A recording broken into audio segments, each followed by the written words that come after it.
Bertemu kembali dalam Malaysia hari ini dan Jumaat lalu pembentangan bajet 2015 telah pun disempurnakan oleh Perdana Menteri dan juga Menteri Kewangan Datuk Seri Mohamad Najib Tun Abdul Razak di Dewan Rakyat dalam satu pembentangan yang didasarkan kepada tema ekonomi keperluan rakyat, dan banyak juga berita-berita gembira telah pun diumumkan.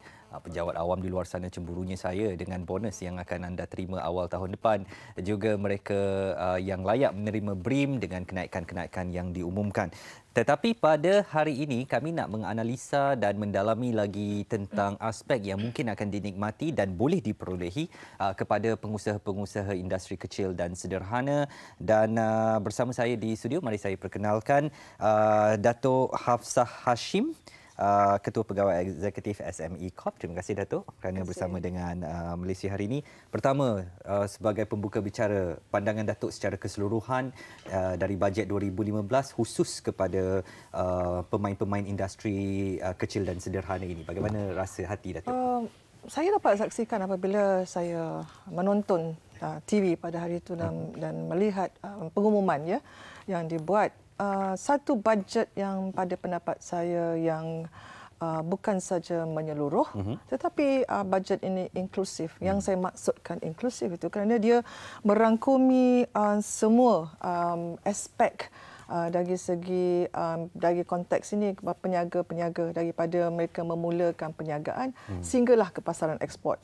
Kalau kita ingat pada awal-awal lagi bila Perdana Menteri membuat pengumuman, terus dia telah mengumumkan berkenaan dengan 5 bilion dana garanti untuk sektor perkhidmatan dan juga 300 juta untuk services export fund.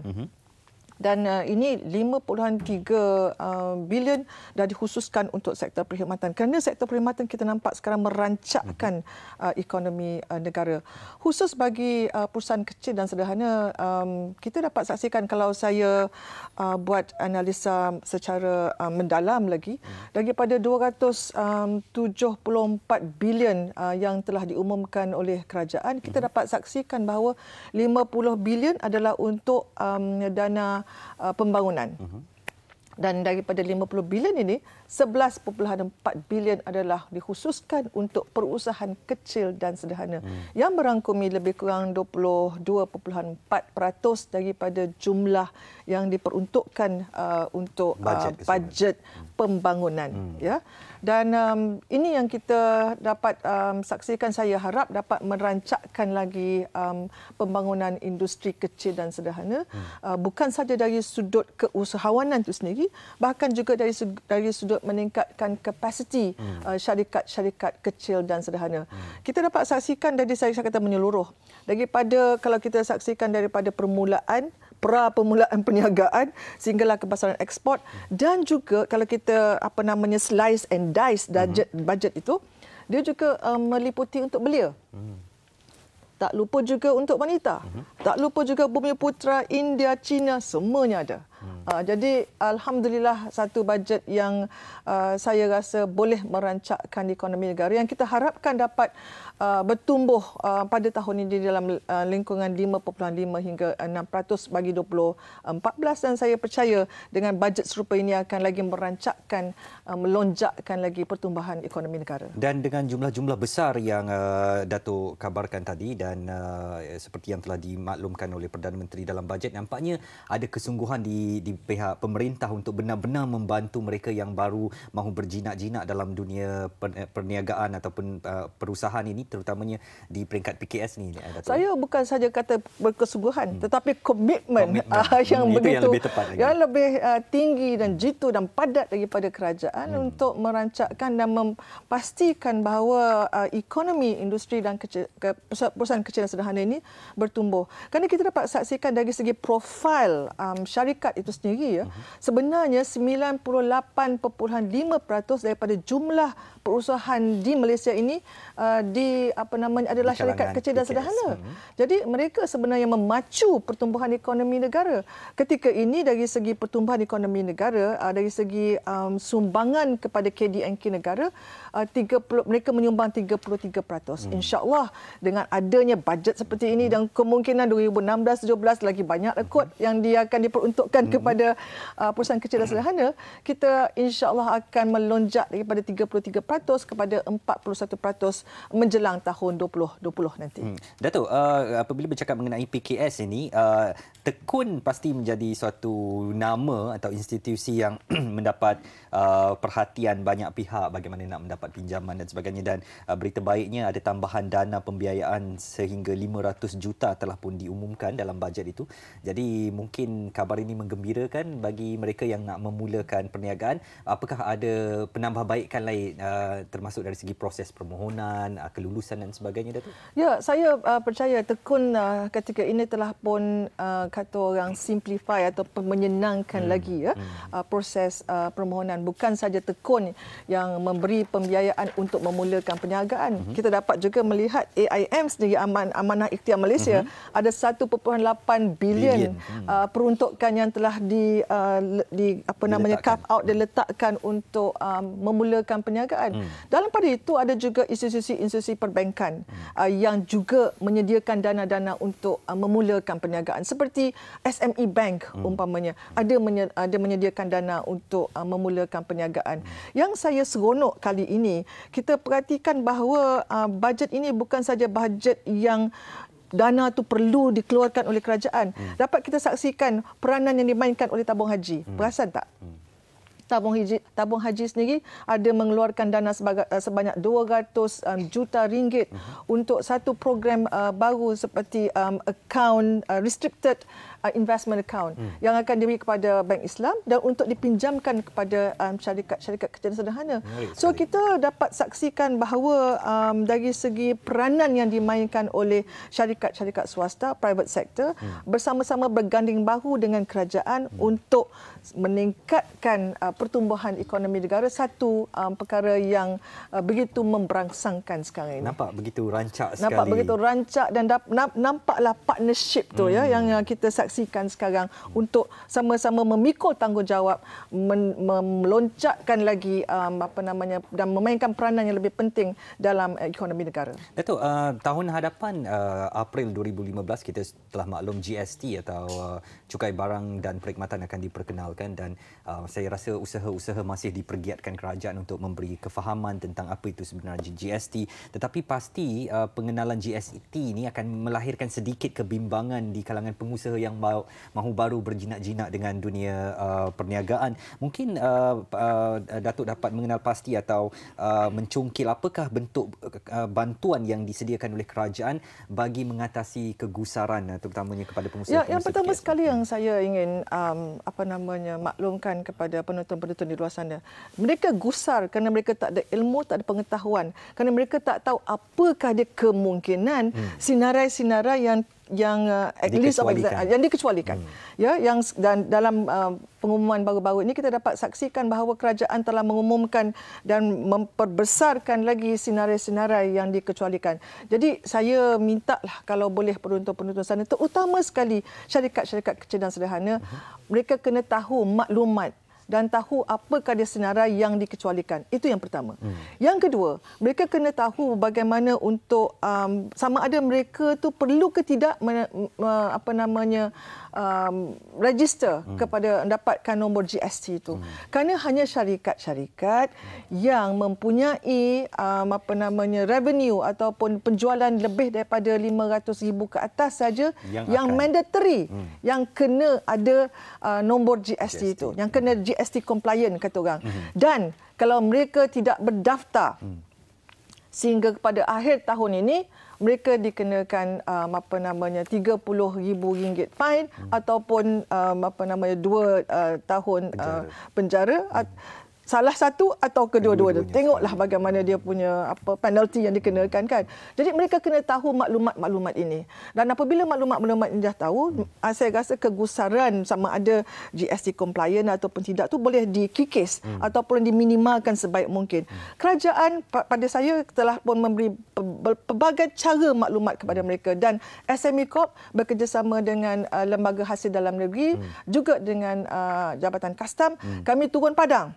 Kami turun padang, saya kata ABC, all bases covered.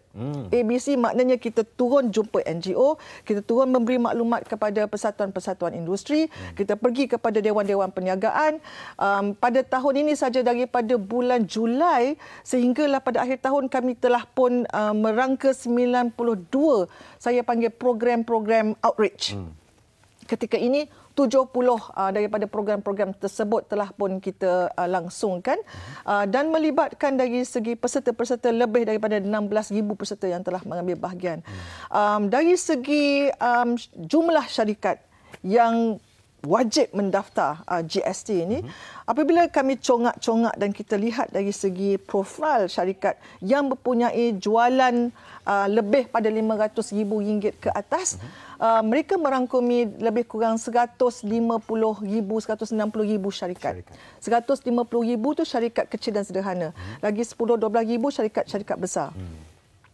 150,000 syarikat ni sebenarnya mereka dapat bantuan kerajaan. Kami memberikan mereka RM1,000 satu syarikat melalui e-voucher yang mereka boleh guna pakai untuk membeli software ataupun perisian GST yang boleh membantu syarikat untuk mencongak ataupun mengira peratusan GST ataupun berapa yang perlu dibayar. So semua yang telah kita kita sediakan, dalam pada itu juga persatuan-persatuan industri dan juga dewan-dewan perniagaan diberi juga dana untuk mereka RM100 juta untuk mereka menjalani latihan. Geran dan geran. Ya, untuk mereka menjalani latihan untuk ahli-ahli mereka supaya mereka lebih tahu berkenaan dengan GST. Yang penting saya katakan tadi, ilmu dan pengetahuan. Mereka kena cari maklumat dan kena tahu maklumat supaya mereka tidak gusar lagi berkenaan dengan GST ini. Datuk katakan juga tadi ada berita yang baik bagi golongan belia dan banyak juga pengusaha-pengusaha kita terdiri daripada usahawan wanita. Jadi mungkin apakah langkah-langkah yang SME Corp telah sediakan bagi membantu kedua-dua golongan ini, belia dan wanita, untuk lebih memajukan diri dalam... Saya seronok soalan ini. Kerana saya seronok, yang ini SME Corp mungkin salah satu daripada agensi, tapi kami bekerjasama dengan pelbagai kementerian dan agensi-agensi lain untuk kita pastikan bahawa program-program untuk wanita dan juga untuk belia-belia dimanfaati oleh semua pelusuk rakyat Malaysia. Umpamanya, program untuk belia yang kita panggil Tunas Usahawan Belia Bumiputera. Program yang ulung yang kita buat, kita bekerjasama dengan Kementerian Belia dan Sukan, kita bekerjasama dengan Kementerian Pendidikan, kami bekerjasama dengan Kementerian Pertanian, Kementerian Luar Bandar dan sebagainya untuk memastikan bahawa belia-belia ini menjadi rakyat yang boleh memacu pembangunan ekonomi negara melalui keusahawanan. Jadi dalam program ini kita masukkan mereka dalam bootcamp. Minggu pertama ala military. Jadi minggu pertama kita gasak dia. Yang kita nak tengok dalam minggu pertama ini dari ketahanan diri, ketahanan mental, dari segi kepimpinan dia. Kita nak tengok juga dari segi kerja berpasukan. Ya. Jadi minggu pertama gasak mereka habis-habis secara military. Dah masuk minggu pertama, masuk minggu kedua, dia akan diasah dari segi keusahawanan. Belia-belia ni datang daripada Kementerian Belia dan Sukan, datang daripada Jabatan Pertanian, datang daripada Kementerian Wanita, datang daripada Kementerian Luar Bandar. Telah pun kebanyakan mereka menjalani kursus-kursus, katakanlah bengkel nak jadi mekanik, kursus nak menjahit, dah ada kursus dah semua ni. Dah ada sertifikat, dah ada sijil. Jadi tapi daripada sijil yang dah nak buat kuih ke, sijil menjahit ke, sijil jadi mekanik tu, nak jadikan mereka usahawan. Jadi daripada situ kita sebenarnya meneruskan apa yang telah dijalankan oleh kementerian-kementerian lain, menjadikan mereka ini sebagai usahawan. Kami buat semua secara online. Alhamdulillah, walaupun kita nak cuma pilih 500 nanti, tetapi 2,300 telah pun masuk online dalam tempoh 2 minggu saja. Maknanya belia kita ni memang IT savvy kata orang. Daripada 2,300 ini, 650 akan masuk camp. Daripada 650 masuk camp, 500 akan dipilih dan akan dibergrant sebanyak 15,000 seorang untuk memulakan perniagaan. Yang cantiknya ketika untuk program ini, bagi fasa ketiga, pegawai-pegawai saya bersama berganding bahu dengan pegawai-pegawai kementerian lain, mereka akan menjadi buddy kepada usahawan-usahawan ini. Memastikan dalam tempoh 12 bulan, perniagaan mereka akan berterusan. Itu dia. Ya. Menarik sekali. So, yang ini yang kata kita panggil hand holding, kita akan bimbing mereka, kita akan pimpin tangan mereka sampailah 12 bulan memastikan bahawa dia dah tak terjerumus, tidak jatuh perniagaan dia, dan kita akan bantu sebaik mungkin dari segi kita panggil business coaching, dari segi dana yang boleh didapati daripada pelbagai tekun ke Amanah Ikhtiar Malaysia ke, yang kita boleh juga tambahlah kepada 15,000 sebagai working capital ataupun modal kerja mereka yang kita bagi tadi. Jadi menariknya Datuk, yang saya lihat dan dengar dari penjelasan Datuk ni, bahawa kalaulah pinjaman itu telah berjaya didapatkan, seseorang itu boleh memulakan perniagaan, mereka tidak akan dibiarkan begitu sahaja. Tak dibiarkan begitu saja. Kita bantu, kita pimpin mereka sampai 12 bulan untuk kita pastikan bahawa lepas 12 bulan kata orang macam anak tu dah balik lah. Dia akan teruskan perjuangan dan kita akan perhatikan, mereka kena laporkan kepada kami setiap 6 bulan dari segi progres mereka ataupun dari segi perniagaan mereka, apa-apa bantuan yang boleh kita bantu. Cantik sekali apa yang dirancangkan oleh SME Corp untuk membantu dan mendorong usahawan-usahawan PKS kita supaya lebih maju.